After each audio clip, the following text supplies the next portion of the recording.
జగిత్యాల జిల్లా రాయికల్ మండలం భూపతిపూర్ గ్రామానికి చెందిన ఓ కళాకారుడు వినూత్నంగా వినాయక విగ్రహాన్ని తయారు చేశాడు. విగ్రహం తయారీకి ఎటువంటి రసాయనిక పదార్థాలు వాడకుండా పర్యావరణ హితంగా వెదురు బొంగులతో బొజ్జ గణపయ్యను తయారు చేశాడు. పర్యావరణ హితమైన వినాయక విగ్రహాన్ని తయారు చేయాలని భావించే వెదురు వినాయకుడిని రూపొందించినట్లుగా తెలిపాడు కళాకారుడు ఊరే నర్సయ్య. ఈ యొక్క వినాయకుడిని నేను మనకు సహజ సిద్ధంగా లభించినటువంటి వెదురు బొంగులను ఉపయోగించి తయారు చేయడం జరిగింది. దీనివల్ల పర్యావరణానికి కానీ ఎలాంటి హాని అనేది చేకూరదు, చాలా మంచిగా ఉంటుంది. మట్టి వినాయకులు చేస్తున్నారు, రకరకాలైన వినాయకులు తయారు చేస్తున్నారు. కానీ నేను వినూత్నంగా ఇది మా యొక్క కులవృత్తిలో భాగమైనటువంటి వెదురును ఉపయోగించి ఈ యొక్క వినాయకుడిని తయారు చేయడం జరిగింది. దీనివల్ల పర్యావరణానికి చాలా ఎలాంటి హాని అనేది కలగదు, మంచిగా ఉంటుంది.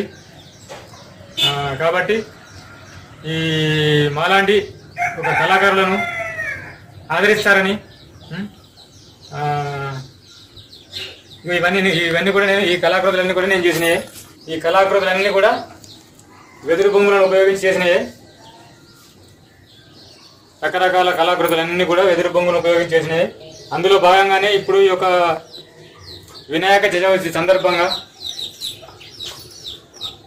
గణేష్ మూర్తిని చేయడం జరిగింది. నాకు చాలా సంతోషంగా ఉంది.